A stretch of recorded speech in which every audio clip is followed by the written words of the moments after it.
제목 뜻 적어봐. 사씨까지 끊고 남정까지 끊고. 자, 사씨는 이 소설 주인공이다. 사씨가 남쪽으로 유배 간 기록이란 뜻이야. 적어놔라. 거기 끄떡거리지 말고 모를 거면서. 누가? 사씨가 남쪽으로 유배 간 기록이란 뜻이다. 주제는 첩 간의 갈등이 주제다. 사씨가 본처고 사씨가 처음에는 아기를 못 낳거든. 그래서 첩을 들여. 근데 그 첩 입장에서 어떻게 했니? 첩이 아들을 놓으면 그 집안 대를 이을 거란 말이야. 그래서 무조건 아들을 놓으려고 노력을 하겠지. 본처는 아들을 놓으면 되겠나 안 되겠나? 첩 입장에서. 그럼 자기 아들은 낙동은 오려야 될 거 아니야. 본처 자식이 일단 우선순위일 테니까. 그래서 거기서 오는 갈등 때문에 첩으로 들어오는 년이 교실한 년이 있거든. 그 교실한 년이 아주 교활해. 그래서 남편한테 계속 사씨 모함하고 막 그래. 그래서 사씨가 쫓겨나 집에서. 그런 내용이다. 나중에 돌아오겠지. 이런 소설을 무슨 소설이라 배웠노? 유배 소설은 뭐고? 가정의 갈등을 다뤘다 해서 가정 소설이라 한다. 그리고 얘는 국문 소설이다. 한문 소설 아니고 한글로 지어진 거다.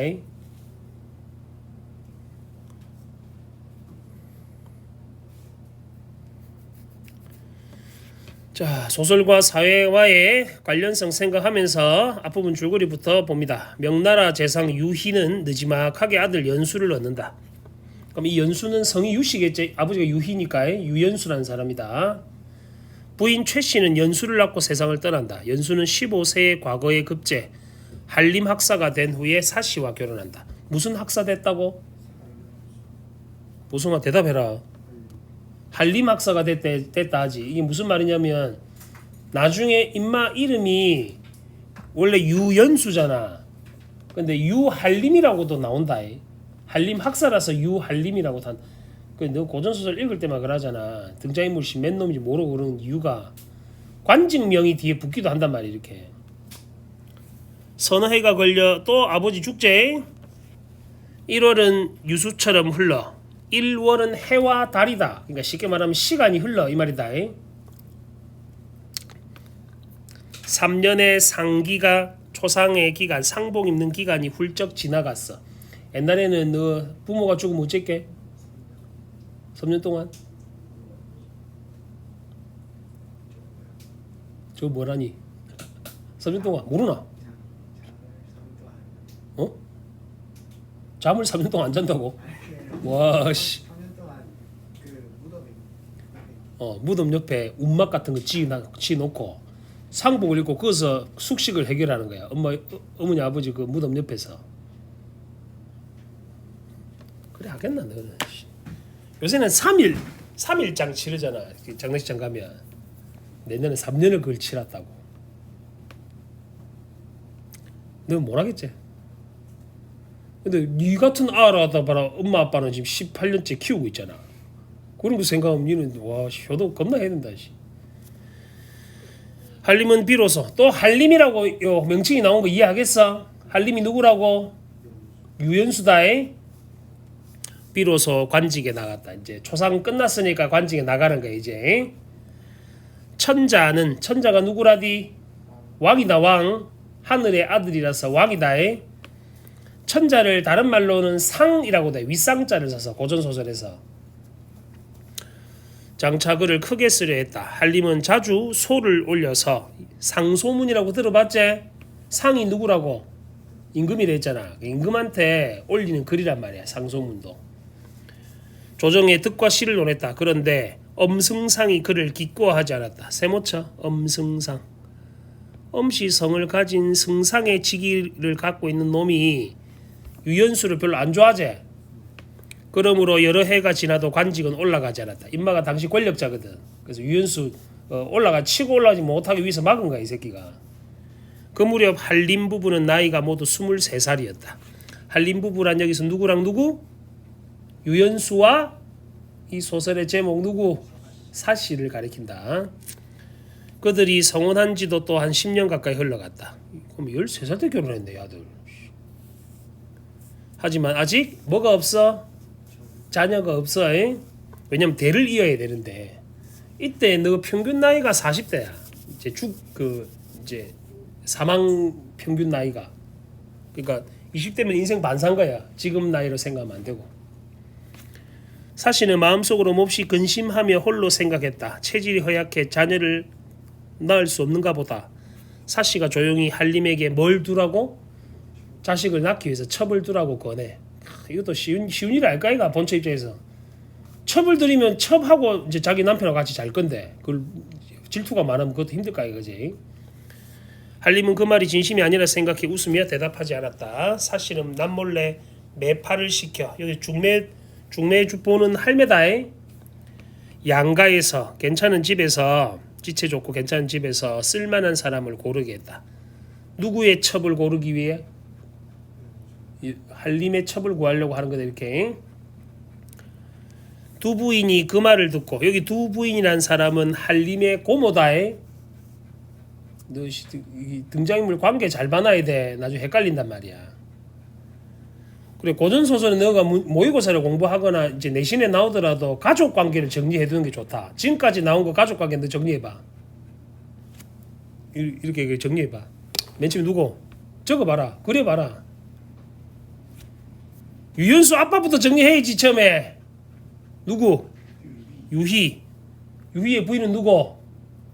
최씨.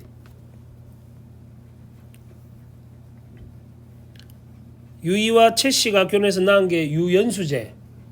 유연수랑 누구랑? 사씨랑 부부관계고. 두 부인은 어디에 해놔야 되겠노? 유희의 형제일 거 아니야. 고모라 했으니까 그렇게 해서 가족관계도 정리하라고. 그럼 고모 이렇게 해놓으면 되잖아. 한림하고 연결해서 고모 이렇게 해놓으면 되고. 그 다음에 유한림 괴롭히는 새끼가 누구라고 아까? 음승상 임마는 세모로 표시해갖고 유연수랑 적대관계로 표시해놔라고. 이해됐나? 그 머릿속에 정리가 되지? 원래 이렇게 계속 정리해두는 게 필요하단 말이야. 특히 등장인물이 많이 나오는 작품은 이렇게 해두는 게 좋다. 평소에 공부할 때.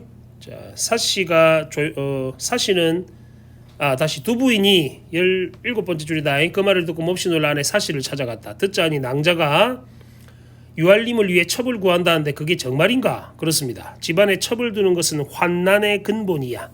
자, 거기 밑줄 쳐볼래? 집안에 첩을 두는 것은 근심과 재난의 근본이야. 자, 그래서 알아놔야 될 게 있다. 첩을 이렇게 두는 제도를 뭐라고 불렀냐면 축첩 제도라 그랬어. 그러면 두 부인은 축첩 제도를 어떻게 생각하는 중? 축첩 제도에 대해서 비판적 인식을 보이고 있는 중이다. 두 부인의 사고방식이다. 축첩 제도 자체를 반대하는 사람이야. 근데 사씨는 지금 첩을 두라고 하잖아. 그래서 이게 정말인가 하고 물어보러 온 거야. 됐니?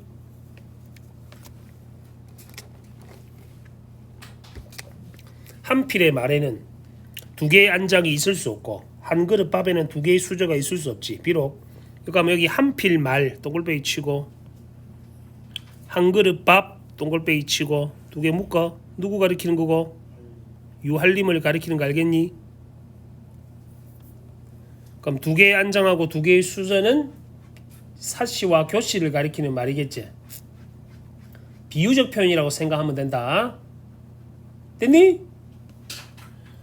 비록 장부가 원한다 해도 오히려 말려야 할 것이야. 그런데 하물며 스스로 구하려 한다는 말인가? 첩이 존문, 존경스러운 가문. 그러니까 이제 두 부인한테 하는 말이지. 남의 가문을 이렇게 높일 때 쓰는 말이다. 존문에 들어온 지 이미 9년이 지났습니다. 그러나 아직 자녀를 하나도 두지 못했습니다. 옛날 법도에 따르자면 응당 내침을 당해야 할 것입니다. 옛날에는 아들을 못 낳으면 집에서 쫓겨났어. 혹시 들어봤나? 모르나? 큰 병에 걸려도 쫓겨나고 그다음에 시댁 흉을 봐도 쫓겨나고 며느리가 그런 적이 있었다고. 하물며 소실을 꺼려 할 수가 있겠습니까? 소실이 첩이다에 한자를 풀이하면 작은 집이란 뜻이야. 본처도 다루기 힘들어 죽겠는데 첩까지 다 데리고 있으면 얼마나 힘들겠나. 넌 장가 가고 싶나? 니 안 가고 싶나? 니는 안 가고 싶은 게 아니고 못 갈 수도 있는 건데. 어? 안 갈 거라고? 왜? 제 돈 벌어서 제가 쓰고 싶어요. 둘이 벌면 많이 벌잖아. 니 혼자 벌면 많이 못 벌고. 바보 아니야 저. 근데 그 사람도 써야죠. 그러니까 더 많이 벌 수 있잖아 둘이 벌면.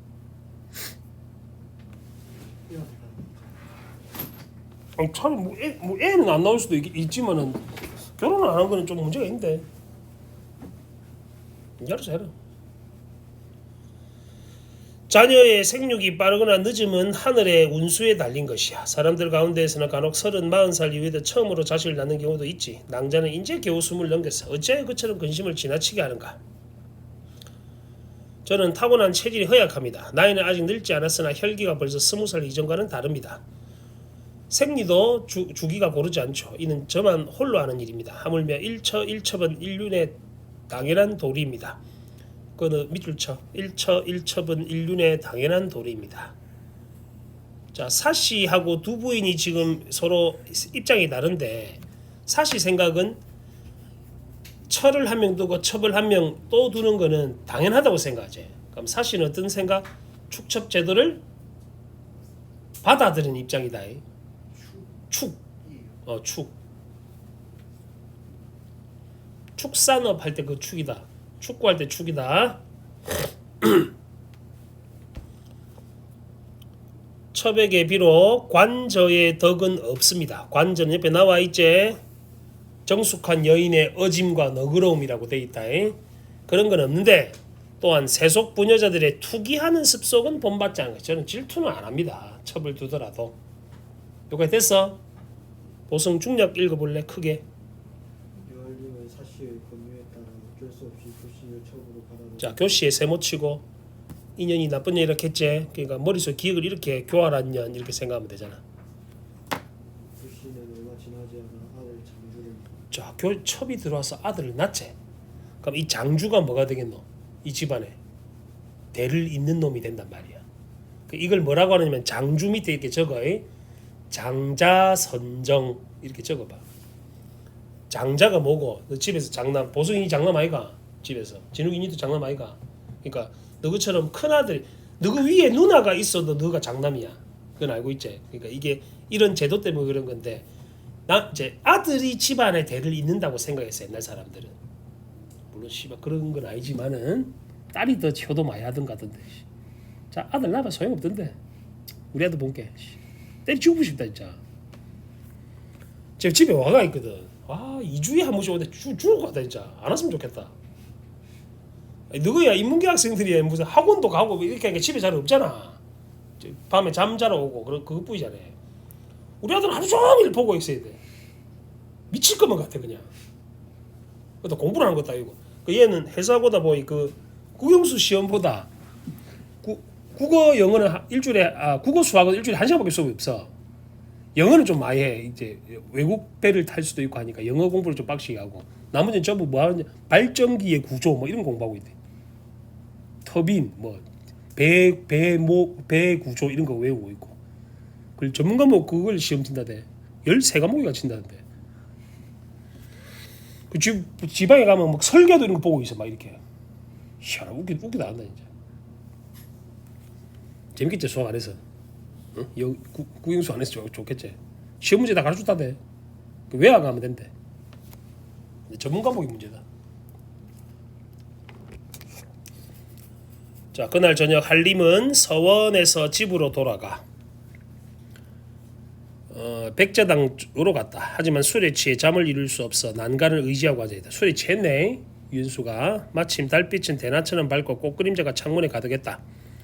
한림이 교씨에게 명해서 노래를 부르게 했다. 교씨는 감기가 들어 목이 아프다는 구실로 사양했다. 아주 교활한 년인데 사양한 이유가 뭔지를 생각해봐. 지금 사시 모함하려고 하는 이제 연기다 연기. 밑에 보면 한림이 다시 말했다. 그렇다면 검은고를 대신 타게. 교씨는 그 명도 역시 따르려 하지 않았다. 요새 남편이 이지랄 하면 이제 막아주겠지 마누라한테. 뭐고 집에 술 취하고 집에 왔는데 마누라한테 노래 한 곡 해봐 이런 거야. 노래 목이 아파요 이렇게 노래 못하겠다 하니까 기타 좀 쳐봐 뭐 한 같은 거야. 요새 이렇게 하면 기타로 막아준다. 술 먹고 늦게 들어간 것도 죄인데 지금 씨. 그러자 교씨는 문득 앉은 자리가 젖을 정도로 눈물을 펑펑 흘렸다. 한림은 괴이한 생각이 들었다. 자은혜가 내 집에 들어온 이래 지금까지 불평하는 기색을 본 적이 없었네. 오늘은 무슨 일이 있었기에 그렇게 서러워하는가. 교씨는 대답도 하지 않고 더욱 웃을 필요다. 연기인 거 알겠지? 딱 봐도. 한림이 굳이 그 까닭을 물었다. 마침내 교씨가 입을 열었다. 물어보시니 대답하지 않는다면 상공에게 죄를 넣고 대답을 한다면 사씨 부인에게 죄를 얻을 것입니다. 대답하기도 어렵고 대답을 하지 않기도 또한 어렵습니다. 이러지도 저러지도 못한다. 한자성어로 진퇴양난 또는 서면총은 아니다 임마. 진퇴양난 그다음에 진퇴유곡이라고도 한다.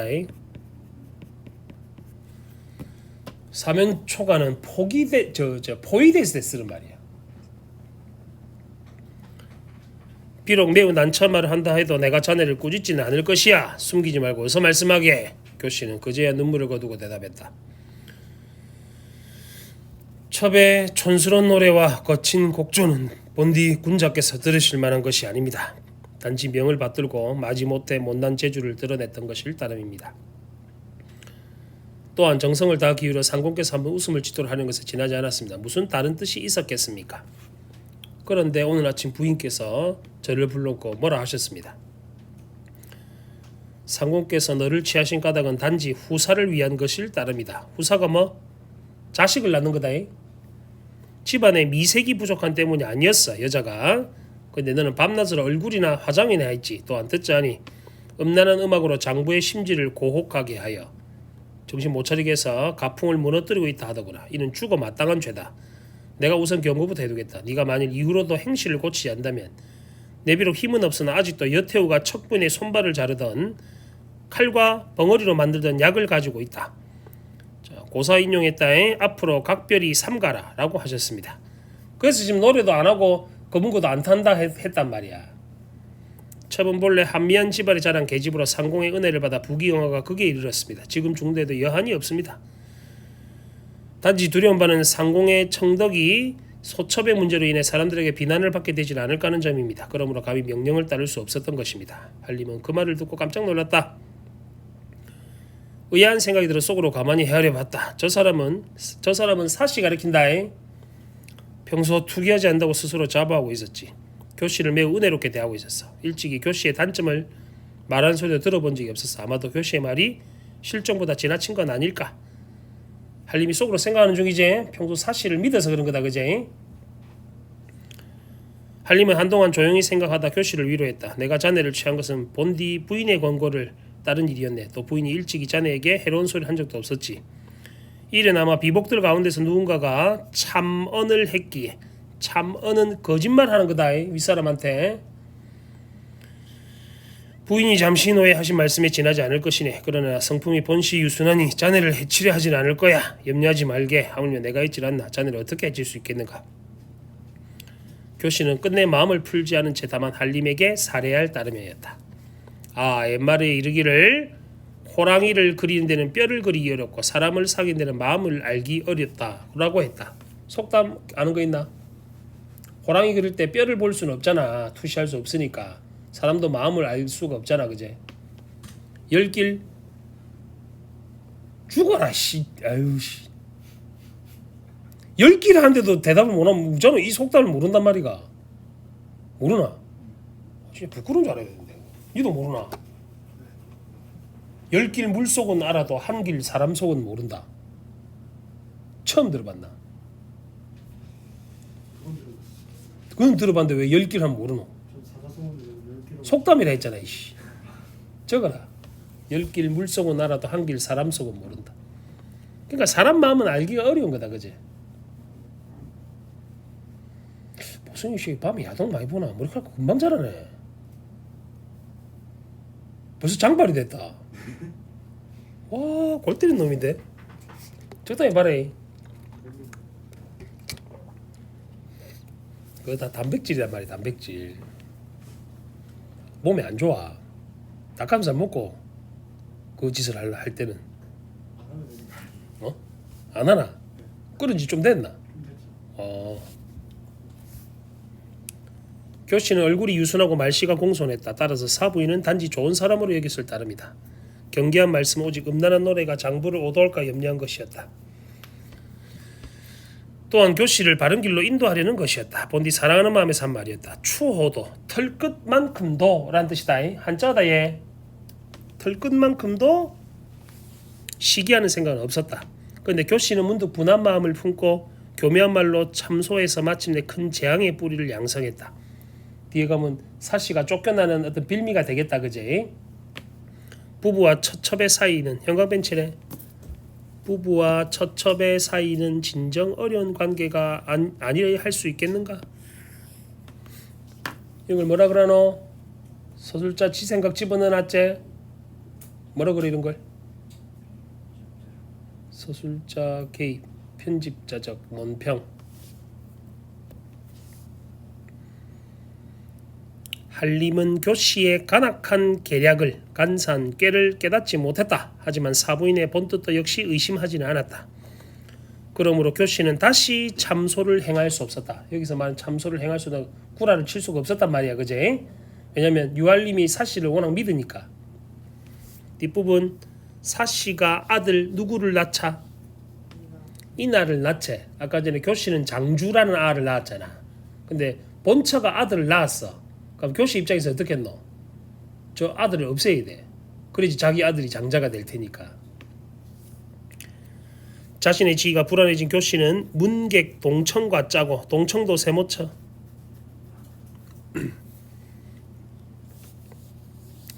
친아들 장주를 죽이면서까지 사씨는 지 새끼 죽이지. 자신의 지위가 불안하니까 자기 새끼를 죽여. 그래서 사씨를 모함한다. 교씨의 흉계로 집에서 쫓겨난 사씨는 수월함에서 생활한다. 자, 교씨의 흉계로 쫓겨난 사씨, 그게 이 소설의 제목이다. 사씨 남정기. 사씨가 아까 유배간 기록이라 했지? 한편 유한림은 아까 그 교씨가 동청하고 짜딱했잖아. 동청의 모함으로 유배까지 가.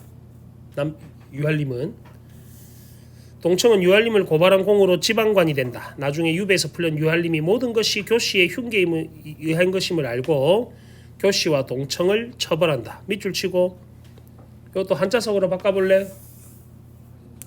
권선징악, 선을 권하고 악을 벌한다. 또 있고 한 개 더. 일은 반드시 바른 길로 간다. 뭐? 벌써 또 그건 안 해. 와, 약간 중국인 느낌인데. 중국말은 잘 알고 한국 속담 모르고 씨. 너 다 그거 가야 되겠다. 쌤 오친한테 한글 좀 배워라. 타일러 이런 애 있잖아. 미국에서는 타일러 이런 애들. 그리고 사씨를 만나 영화를 누린다. 부귀영화를 누리면서 끝난다. 마지막 장면은 뭐고? 해피엔딩이지. 고전소설의 일반적 결말 해피엔딩.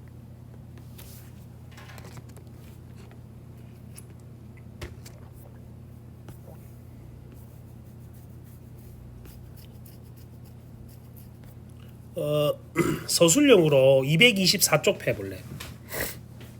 4-1번. 장희빈 알지? 경국 지색이었던 장희빈. 자, 역사적 사실하고 이 소설 이야기 구조가 어떤 점에 유사한지 알아보자. 숙종과 인현왕후 장희빈과의 관계는 유한림과 사씨 교씨의 관계와 같다. 그제? 인현왕후는 덕성이 뛰어나고 왕후로서의 자질이 있지만 누구를 못 낳겠노? 역시 실제 아들을 못 낳아. 왕자를. 숙종은 그래서 장희빈을 들이는데 장희빈은 중전이 되려고 간계를 부리 인현왕후를 폐위시키려 해. 이후 장희빈의 음모가 밝혀지고 인현왕후는 복이 되고 장희빈은 뭘 받니? 사극에서 많이 안 받나? 사약을 받지. 그거 처먹고 죽잖아. 사씨 남정기도 역시 사씨가 장희빈과 같은 교씨가 장희빈과 같은 역할을 하는 인물이다.